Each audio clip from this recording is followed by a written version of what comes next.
Zaccharie Risacher, the former #1 pick for the Atlanta Hawks, has been pretty underwhelming this season. And this is not a video to bash Zach in any type of way. I really hope that he continues to develop as a young player. But I just wanted to highlight some of his weaknesses and things that he can improve on to become a better player. Now, Zach this season is averaging 10 points per game, 3.5 rebounds, and 1 assist on 45% from the field and 35% from three. He's also shooting 62% from the line, so he's not a good free throw shooter. One of the things that I want to talk about with Zaccharie Risacher, he shoots 65% 0 to 3 feet from the basket, but a lot of his buckets around that range are in transition. You have guys in the league like Shai Gilgeous-Alexander and Anthony Edwards who are shooting 75, 76% 0 to 3 feet from the basket. And of course, those guys are way better shot creators than Zaccharie Risacher, but being 6'8", 6'9", and I've even seen some scouting reports before he got drafted saying he was 6'10", but being that tall and not able to finish strong at the rim is a problem. Now, in this clip against LaMelo Ball, he's going to drive on LaMelo, and he's going to get a nice spin move to his left, but he's not able to finish in traffic. In this clip, you're going to see Zach come off of a screen and attack the rim pretty hard, but he's not able to finish the left-hand layup over Mamu.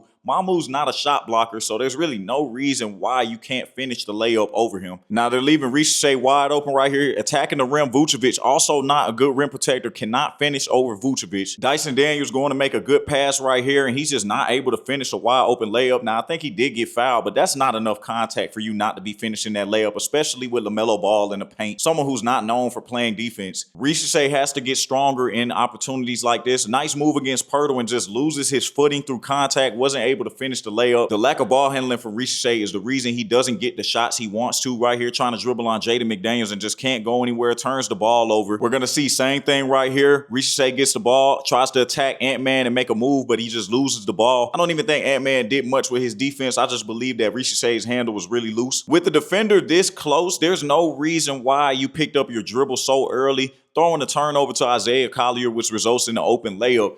I just don't see a reason why he would pick his dribble up so early, other than him not being confident with his ability to handle the basketball and reading the defense. And this highlight shows me where he is as a finisher. There's no reason why you didn't go up on Isaiah Collier right there. And I'm just going to rewind this a little bit so you guys can see what I'm talking about. There's no reason why. And it's a 3-on-1. If you wanted to make a pass, you could have maybe threw a lob to Dyson Daniels, but Risacher picking up his dribble at the three-point line. Why are you picking up your dribble at the three-point line, bro? It should be 1, maybe 2 more dribbles and attack Isaiah Collier. I don't even think he had to pass the ball, maybe because it's a 3-on-1, but Isaiah Collier is like, what, 6 feet tall? There's no reason why you don't finish in traffic through him or at least throw the lob to Dyson Daniels. I just believe that Zach relies on jumpers too much. He helps out on Yeka right here, but doesn't recover back to his man getting posterized in the process. But running back down the floor, he decides to take a quick three-pointer instead of trying to attack the basket, which I think he should have did right there. He settled for a long one and missed. And honestly, with the lack of a go-to move, teams are going to let you shoot this shot. You're a 35% three-point shooter, and you're pulling from around 27 to 28 feet away from the basket. They're going to live with that all day. Once again, just not physical enough. Picks up his dribble too early, forces up a bad left-handed layup over Rudy Gobert. One of the best rim protectors in the league. You can't go up that soft. And this bad tendency of picking up his dribble too early leads to bad layups like that. The Hawks really have to work with him. This is a lack of a go-to move. 1 dribble, 2 dribbles, and just pulls up for a 3, knowing you can't hit a shot this game, and you settle for that. He does not know what to do with the basketball when he's in a one-on-one situation. Another instance of not being strong enough, can't back Randall down. A good turnaround fadeaway, but I really have not seen him do that move too many times. And to be honest, with Rudy Gobert sitting at the three-point line and Anthony Edwards inside the paint, if he was stronger, he could get past Randall in this situation and get to a bucket. But because he has to pick his dribble up right here, he's just going to have a harder shot rather than trying to get to the basket, get a foul, or get a layup. If I'm the Atlanta Hawks, I'm working with him to get better at things like this. Coming off of the screen, nice midi pull-up, just cannot hit that shot. And that is a shot that he's going to have to develop with his size and shooting ability. I still believe that his defensive rotations and rebounding needs to be worked on. You can see here, and I'm going to pause for a second, the shot is already up. He doesn't even realize that the shot is up yet. If Jaden McDaniels wanted to, he could have easily went in there and tried to crash the offensive glass. But this also goes back to what I was saying about him being an excellent transition player.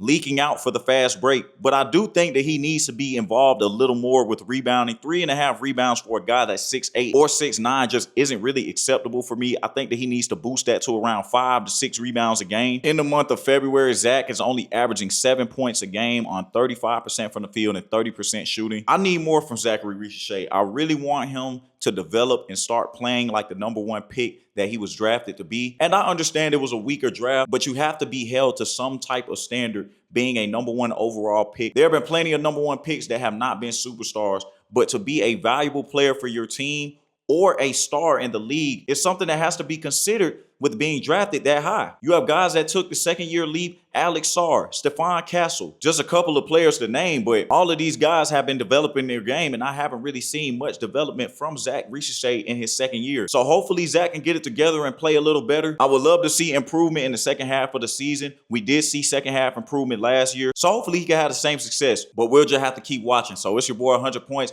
God bless you all for watching this video. For all the Atlanta Hawks fans, please leave comments of your thoughts about Zach in year 2. I would love to hear it, and I'm out, guys. Peace.